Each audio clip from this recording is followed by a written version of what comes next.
అందరికీ నమస్కారం. ప్రస్తుతం మనము పల్నాడు జిల్లా చిలకలూరిపేటలో ఉన్న అతి పురాతనమైన శ్రీ లక్ష్మీ నరసింహస్వామి దేవాలయంలో ఉన్నాము. ఈ దేవాలయానికి సంబంధించిన ప్రత్యేకతలు ఏంటో లోపలికి వెళ్ళి తెలుసుకుందాం రండి. స్వామి చెప్పండి, ఈ టెంపుల్ యొక్క చరిత్ర ఏంటి? ఈ ఆలయ చరిత్ర చాలా విశేషమైనదండి. ఏమిటయ్యా ఆ చరిత్ర అంటే, పూర్వము ఇక్కడ ఈ పల్నాడు ప్రాంతంలో ఓంకార నది అనేటువంటిది చేజర్ల అనేటువంటి గ్రామంలో బలిచక్రవర్తి యొక్క హృదయం నుంచి ఉద్భవించినటువంటి ఒక నది ఏర్పడింది. దాన్నే ఓంకార నది అంటారు. ఆ నది ప్రవాహమే ఇప్పుడు కాలగర్భంలో అనేక రూపాంతరాలు చెంది పేరు ఇప్పుడు ఓగేరు వాగుగా పిలువబడుతూ ఉంది. ఈ చిలకలూరుపేట పట్టణాన్ని అనుసరిస్తూ ఈ పట్టణాన్ని దాటుకుంటూ వెళ్తూ ఈ నది ఈ వాగు చిన్నగా సముద్రంలో కలుస్తుంది. అప్పటి రోజుల్లో సుఖమహర్షి, సుఖము అంటే చులుక అని అర్థం అండి తెలుగులో. స్వామి ఆ మహర్షి ఎలా ఉంటారు అంటే, మెడ భాగం నుంచి కింద వరకు అంతా కూడాను మనిషి ఎలా అయితే ఉంటారో అలానే 2 హస్తాలతోటి మనిషి రూపంలో ఉంటారు. కానీ శిరస్సు భాగం మటుకు సుఖమహర్షి చిలుక ఎలా అయితే ఉంటుందో అలా ఉంటారనమాట. అటువంటి సుఖమహర్షి ఈ ఓగేరు వాగు నదీ ప్రవాహ ప్రాంతాల్లో ఉన్నటువంటి చిలకలూరుపేట ప్రాంతంలో తన ఆశ్రమాన్ని ఏర్పాటు చేసుకొని పరమేశ్వరుడు కొరకు తపస్సు చేశారు.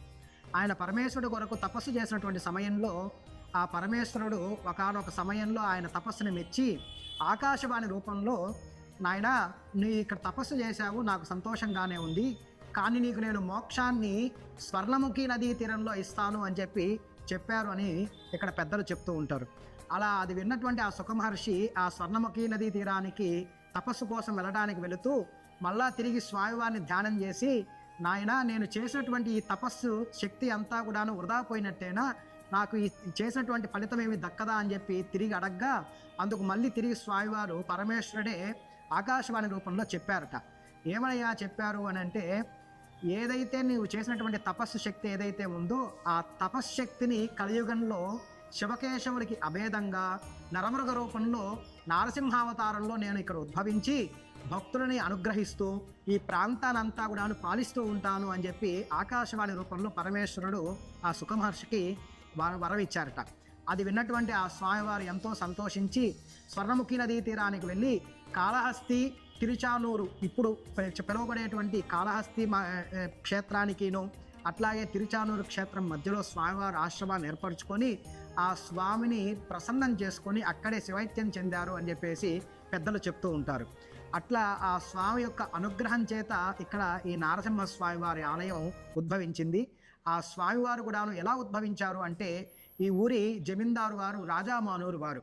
ఆ రాజామానూరు జమీందారు గారికి ఒక రోజున స్వప్నంలో ఈ ఊరికి చిలకలూరుపేట పట్టణానికి ఒక 4 కిలోమీటర్ల దూరంలో ఉన్నటువంటి పసుమర్రు అనేటువంటి గ్రామంలో ఒక మహమ్మదీని ఇంటి కాకర పొదలో ఉన్నాను, నన్ను వెలికితీసి ఆరాధన కైంకర్యాలు చెయ్యండి అని స్వామివారు జమీందారు వారికి స్వప్నంలో కనిపించి చెప్పారట. ఆ తర్వాత ఆ జమీందారు వారు తన పరివారాన్ని అంతా కూడా తీసుకొని వెళ్ళి ఆ ఊరి ప్రాంతానికి పసుమరు గ్రామానికి వెళ్ళి ఆ మహమ్మదీని ఇంటి కాకర పొదలో వెతకగా స్వామివారు కనిపించారు. ఆ స్వామివారి బండి మీదకి ఎక్కించుకొని ఈ ఆలయం నిర్మాణం జరిగినటువంటి ప్రాంతానికి వచ్చేసరికల్లాను బండి ఇరుసులు ఇరిగిపోయాయిట. ఆ తర్వాత ఇరుసులు బాగు చేసి బండిని ఏనుగుల చేత లాగించినా ఎలా చేసినా కూడాను స్వామివారు కదలకపోయేసరికల్లాను విచారిస్తూ జమీందారు వారు ఇక్కడే సేద తీరుతూ నిద్రలోకి వెళ్ళిపోయారట. ఆ నిద్రలోకి వెళ్ళిపోయిన తర్వాత స్వామివారు నన్ను ఇక్కడే ఆలయం కట్టి నిర్మాణం చేసి నన్ను అందులో ప్రతిష్ఠించండి అని జమీందారు వారికి మళ్ళా చెప్పగానే ఆ జమీందారు వారు ఈ ఆలయాన్ని 1712వ సంవత్సరంలో ఈ ఆలయాన్ని ఇక్కడ నిర్మించి స్వామివారిని ప్రతిష్ఠించి ఈ ఆలయానికి భూరి విరాళంగా భూమిని ఇవన్నీ కూడాను స్వామివారికి తగు కైంకర్యాలకు తగ్గ విధంగా అన్నీ ఏర్పాటు చేసి వారి వంశం వారు ఇప్పటికీ కూడాను ఈ ఆలయానికి అనువంశక ధర్మకర్తలుగా ఉంటూ ఈ ఆలయ పోషణలో ముఖ్య భాగాన్ని పోషిస్తూ ఉన్నారు. ఈ ఆలయం గత కొంతకాలముగా దేవాదాయ ధర్మాదాయ శాఖ ఆంధ్రప్రదేశ్ ప్రభుత్వం వారి నిర్వహణలో ఉన్నది. ఈ ఆలయంలో అనేకమైనటువంటి ఉత్సవాలు జరుగుతూ ఉంటాయి. అందులో ముఖ్య భాగంగా బ్రహ్మోత్సవాలు వైశాఖ మాసంలో వైశాఖ శుద్ధ ఏకాదశి నుండి వైశాఖ బహుళ ద్వితీయ విధి వరకు కూడా స్వామివారి యొక్క బ్రహ్మోత్సవాలు పంచాన్నిక దీక్షతో జరుగుతాయి. ఆ తర్వాత ఆ స్వామివారికి కృష్ణాష్టమి విశేష పండుగగా జరుపుతారు.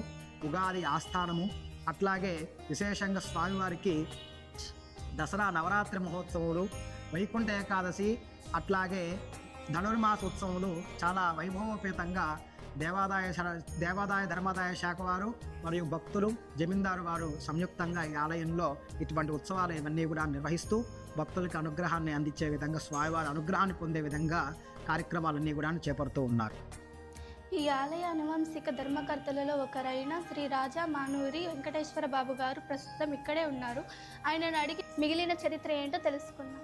ప్రస్తుతం ఉన్న రికార్డు ప్రకారం 1712లో రాజామానూరి వెంకట రామకృష్ణ బహదూర్ గారు ఈ దేవాలయ నిర్మాణానికి ముందర ఆయనతో ప్రారంభమైంది. అయితే ఆయన తర్వాత కూడా రాజామానూరి వెంకట రమణారావు గారు, రాజామానూరి వెంకట జానకిరావు గారు, రాజామానూరి వెంకట వాళ్ళ కుమారులు వెంకట హనుమంతరావు, రాజామానూరి వెంకట జానకిరావు, రాజామానూరి వెంకట రామచంద్రరావు, రాజామానూరి వెంకట శ్రీనివాసరావు, రాజామానూరి వెంకట లక్ష్మీ పానగాలరావు వీళ్ళు పరంపరంగా ఈ ఆలయాన్ని ఉత్సవాలు జరిగేటప్పుడు వీళ్ళు దాంట్లో అంటే ఆలయంలో ఉండి ఉత్సవాలకి పునరుద్ధరణగా చేసేవాళ్ళు. అయితే 1949 ఆగస్టు 1వ తారీఖు మాది ఇక్కడ కోట, చిన్న కోట, పెద్ద కోట అని 2 కోటలు ఉండేవి.